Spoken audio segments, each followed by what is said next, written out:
Hey everybody, welcome to our Get to Know Serge conversation. Serge, how do you say your last name? Tiagniryadno. Um, I don't know how to explain to you, but tag, if you Tiagniryadno. tag someone, knee, Yeah, knee like your knee on your leg, and right. radno, I don't know the same words, but tag knee, radno. Tiagniryadno. Yes, You know what? I have a tricky last name, Pashada. yes. Lots of vowels, Italian last name, and Tiagniryadno is even more complex than Pashada. So So I, I uh, won. you win, you win, my friend. So everybody, my name is John Pashada. I'm the founder and CEO of Jetpack Artist Ventures in Nashville. And I wanted to bring on Serge. We just started working with Serge recently, and we're really excited about the stuff we're working on.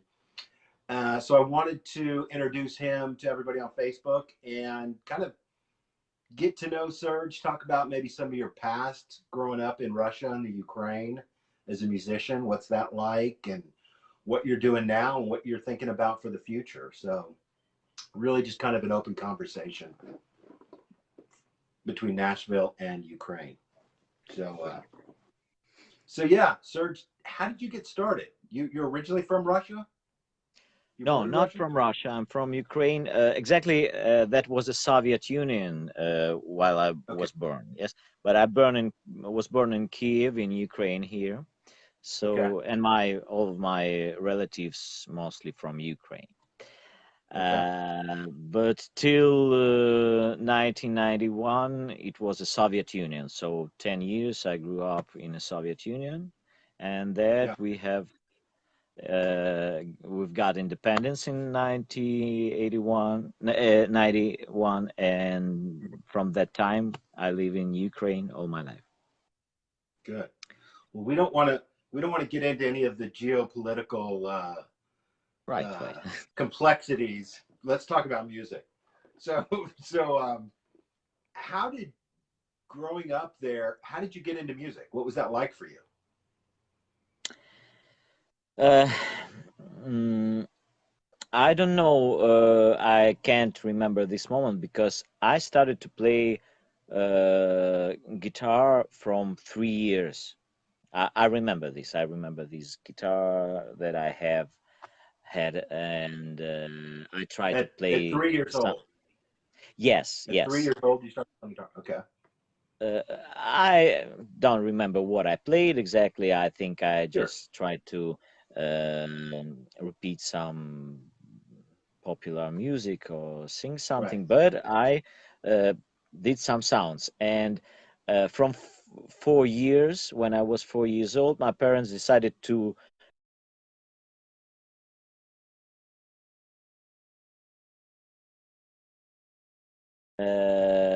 took me to musical school. We had um, musical school. It was um, a school where you just learn in music and nothing else. It's not like a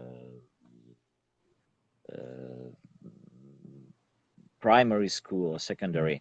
So I learned piano there for I think uh, 11 years.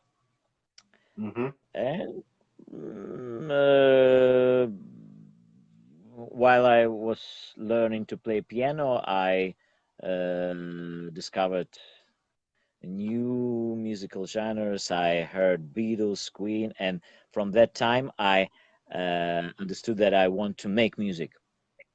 It actually Mm-hmm. was when I heard Queen, and I listened to their albums like Night at the Opera, and I couldn't imagine how they did it.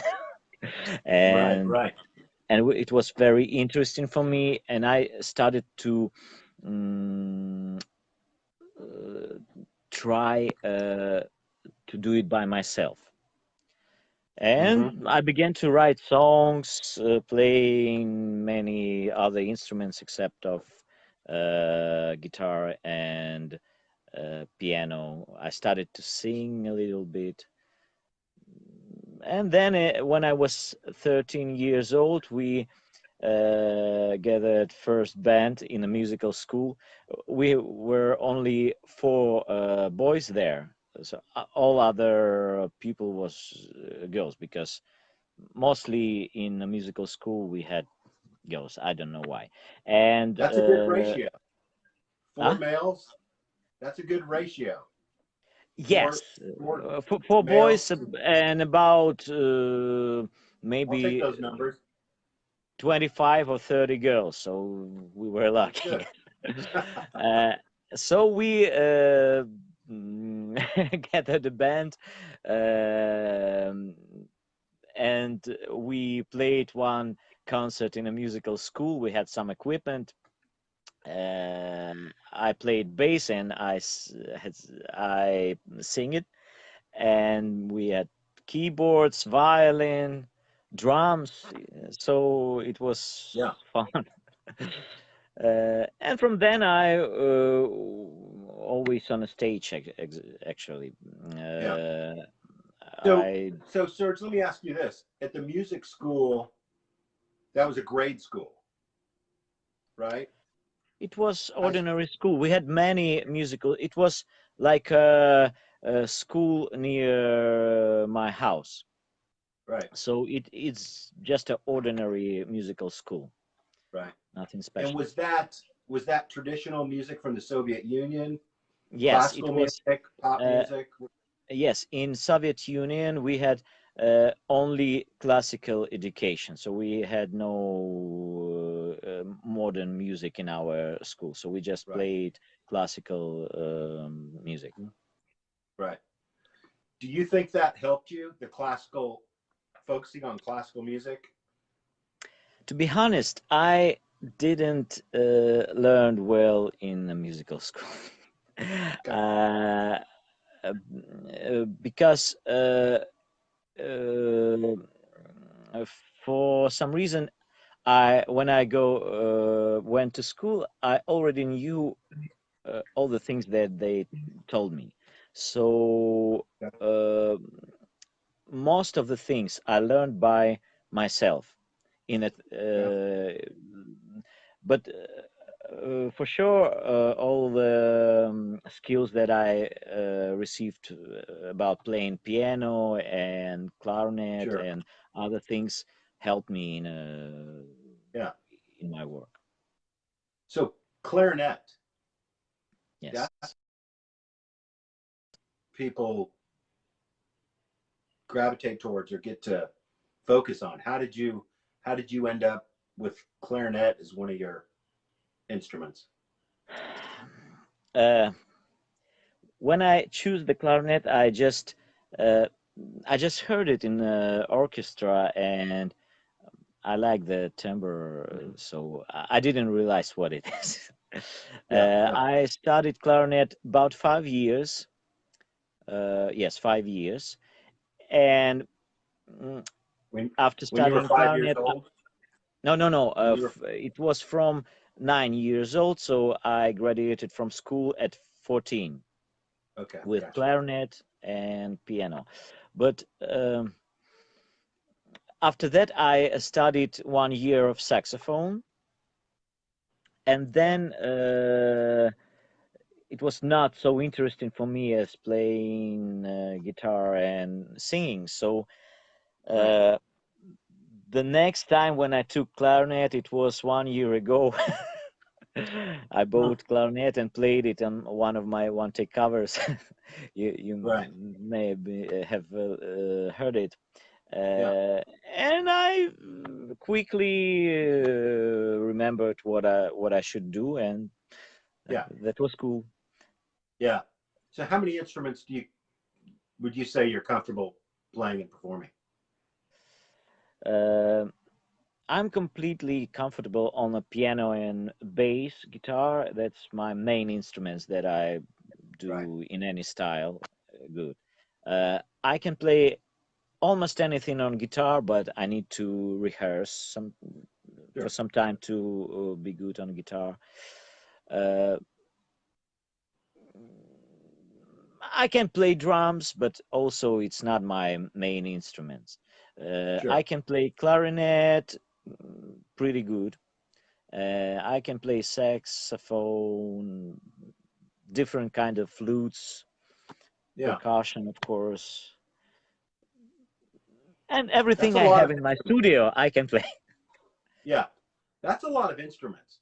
Because here in Nashville, it's like, you kind of focus on one, or maybe if you're a producer, you focus on two or three, but you're talking about like eight, nine, 10 instruments that you're comfortable Yes, with. yes, that's because most of the time and most of my life, I worked in a studio as sound engineer and as producer. So Right, right.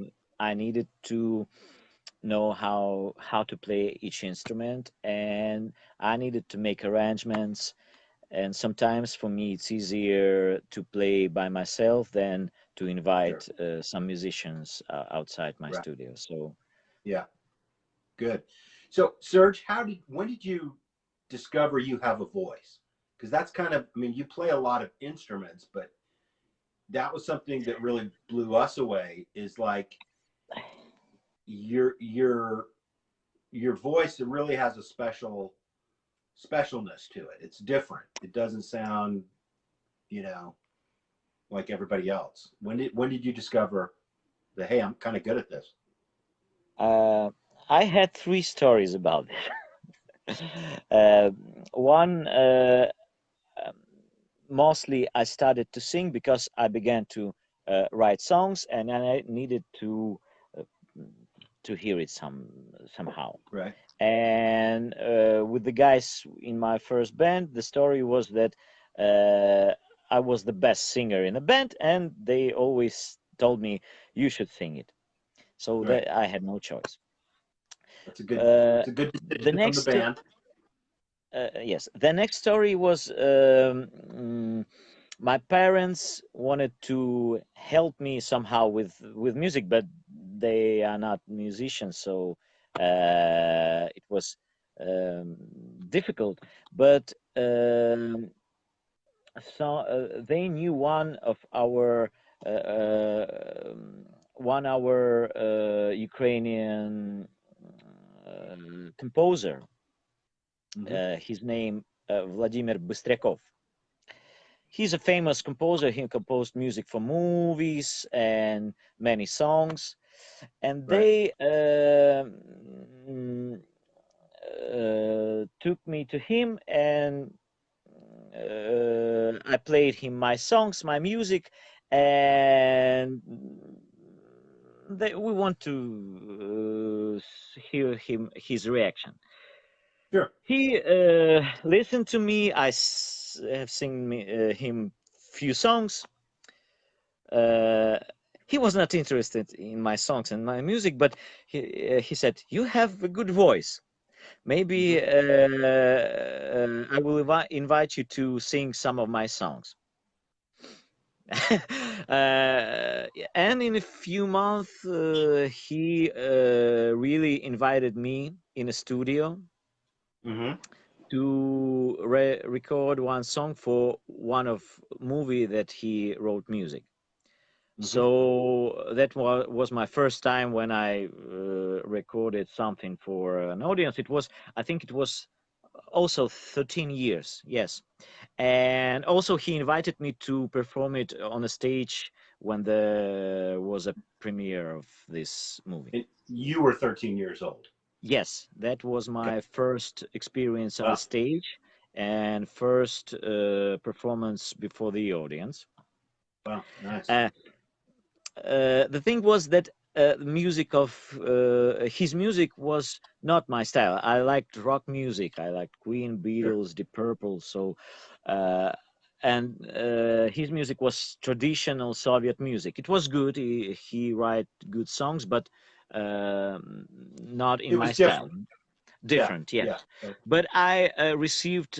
We recorded maybe 5 or 6 songs also with him, and for me it was very good experience because I learned from him many things, how to um, express something in songs, how to work in a studio. So for me it was Right. really good experience in that days because uh, when I was 13 there was no possibility to Right. record something at home like now. Yeah. So I worked with him maybe 5 years and had experience in this. In that same kind of like he would write it and produce it, and you would sing on his songs for the films. Yes, that was actually one song for a film, and other song we just did and performed it Sure. on concerts. Yeah. Yeah. And the third story that from that time I actually worked mostly as a sound engineer and music producer. So Hmm. in 2014, I decided I like to sing. I said to myself, and I decided, why don't I earn money with singing? Right. It was in winter of 2014, and Right. I said, okay, I should post something on the internet that I can sing demos, backing vocals, and Sure. right on the next day, I received first job on backing vocals. I made a backing vocals for our good mm, singer Zlata Ognjevic. She performed on a Eurovision that year, and I recorded a backing vocals for her song. And from the time I begin to do it for money. And 1 year after, Leonid sent sent me email that he want me to join his tribute of Chicago, and Sure. also that pushed me to do more singing. Right. So had you So and Leonid worked together previously? no, no, no. We didn't knew each other until the moment when he sent me an email, and the story Okay. was that uh, my contacts um he received from web manager of Chicago, Trent Gardner. So I've sent my demo to Trent, and he sent it to Leonid, and then we connected. Yeah. Nice. Nice. And so what was Leonid reached out and said, "Hey, I'm starting this thing. I'd like for you to sing on it." What was the first? How did that collaboration kind of continue? Uh, What it was very simple. I've been here. It was a summer, I think, in 2015, and I have sit here in a studio. I received email with a message from Leonid. It was short. He said, "Hi, Serge. I making a Chicago tribute, and maybe you can sing this song with us." And he sent me an instrumental. Right. Uh, I've listened to it here in the studio and was very impressed because it sounded very powerful, very good. And I knew Chicago before that, but I didn't heard that song. It was "Woman Don't Want to Love Me."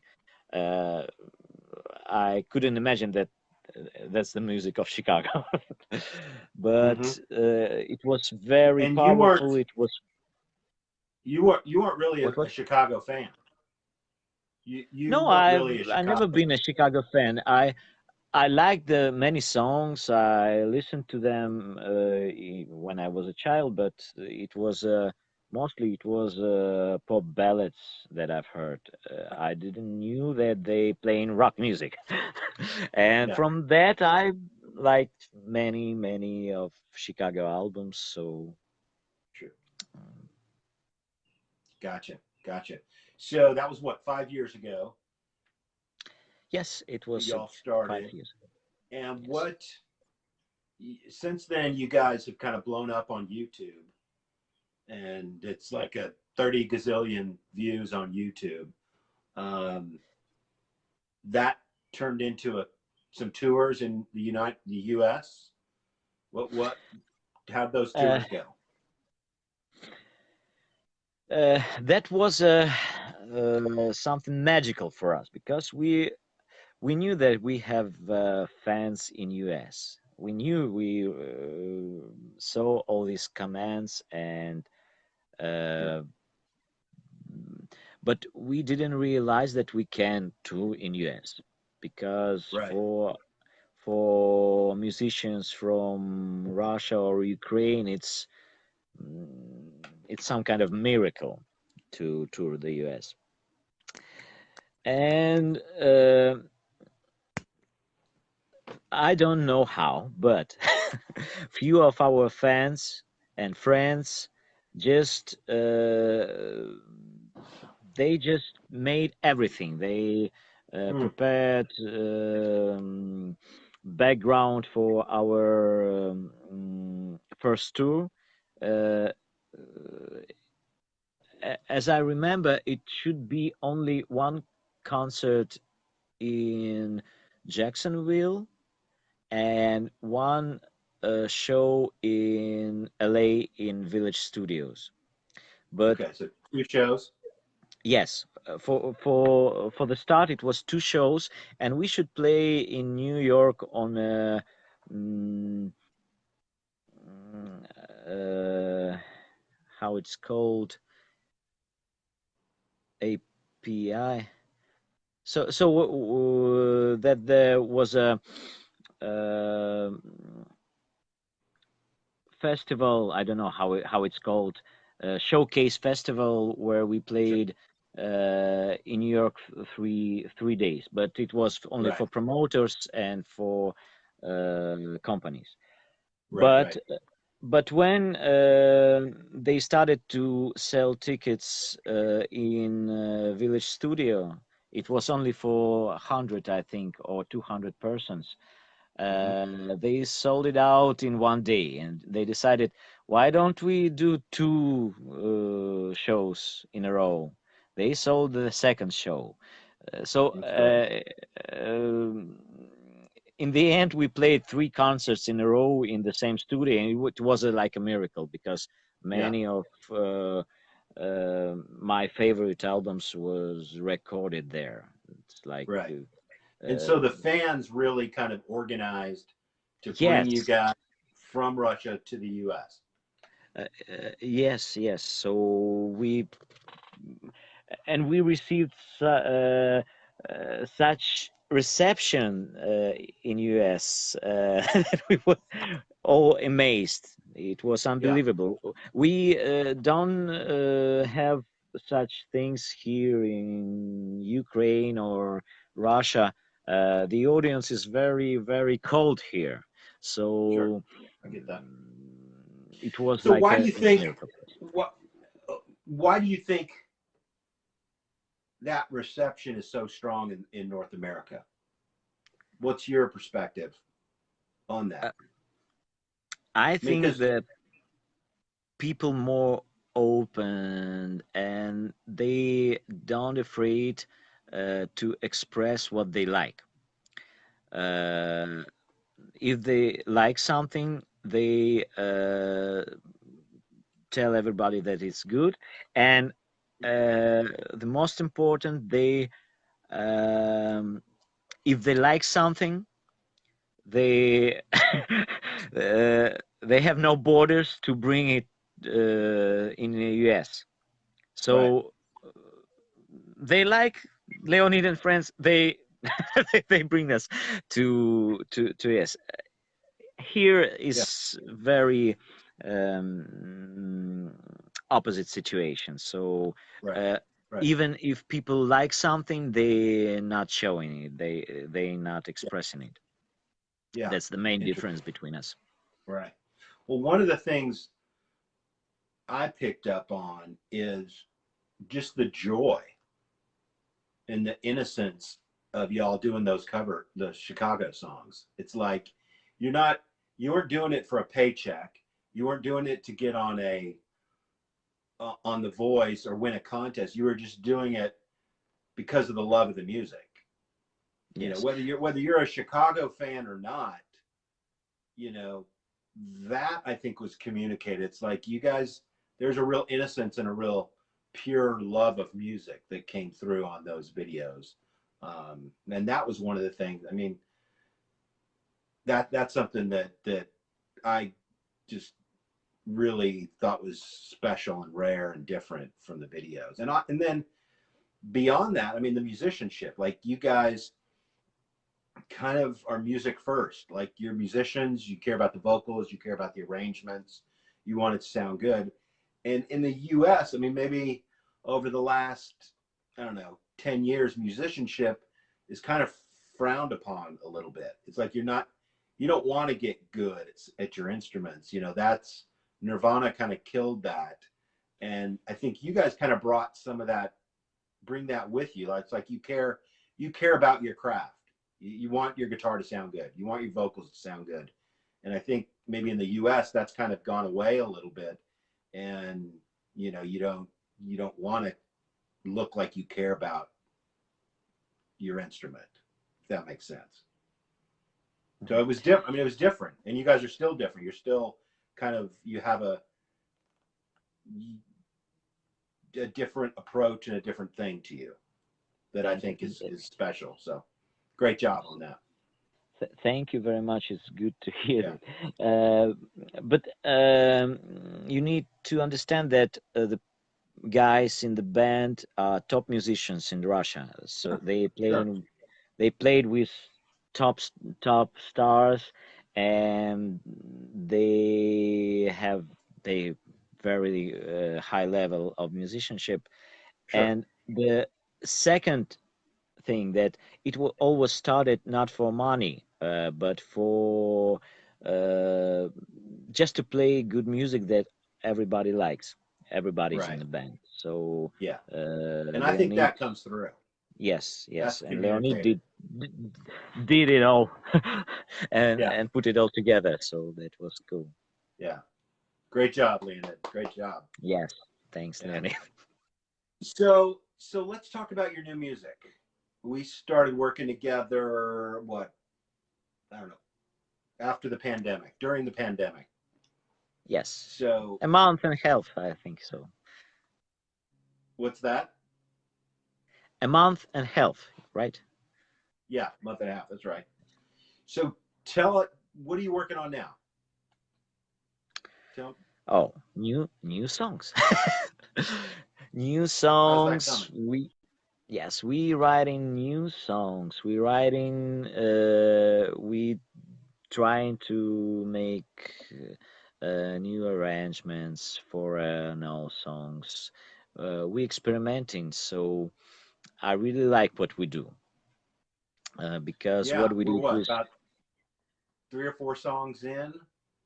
yeah, yes, Yeah, and I think we have had a good start, and I really like what Rex doing. Uh, yeah. it's uh, old style in a good meaning. Right, So right. Okay. so And something I that's different about this is like obviously you're in the Ukraine, we're in Nashville.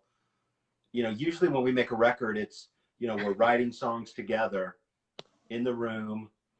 We're recording together. So this is very much two ends of the earth collaborating, around the clock. It's a different approach for us and probably for you. The writing Ye- approach and the production is yes, yes, but I don't feel any difficulties. I like everything that we do, and also I have a big experience in working remotely. So with yeah, Leonid, we recorded almost all songs remotely. I've been here in the Right. studio. He sent me his uh, recordings, and I put the vocals there. And also, I play with many, worked with many producers that ordered me something to sing and to Mm-hmm. produce remotely. So for me, I do it every day, Right. actually. Yeah. And the most important thing that uh, it's very easy to work with you guys. Everything is in place. While I record some vocals, send it to you, and everything sounds good. So I Thank, think it's thank. we're on the right way. So I hope we will do many good songs. Yes, absolutely. We're excited about it. I mean, when we first heard you, we knew you were a great singer. We were like, well, let's write some songs and kind of see if we can write. You know, if you're a good writer, a lot of people are not. You know, they're singers and they can't write. You know, that's just that's a situation. But the stuff we've been working on, the first set of songs, is like, man, yeah, you're a great singer, no doubt, but man, the writing is really compelling and special, and we're really finding a neat groove, Thank um, you. that we're really excited about. And as we start releasing singles over the next couple months, I'm looking forward to your audience hearing what we've been working on. I think they're going to love it. I hope so also. Mm-hmm. Yeah. Well, good, Serge. Thanks for joining me on this live stream. We'll be doing more of these, but I just wanted to kind of have a conversation, let people start to hear kind of how you got there and hear what you're working on and how you think and what makes you different. So this was a great conversation. I look forward to doing more of these. Yes, thank you, John. It was very interesting to talk with you. I hope everyone enjoyed and had some new information about me. Thanks so much. We'll see you soon, Serge. Thank you, John. Bye. Goodbye, Bye everybody. bye.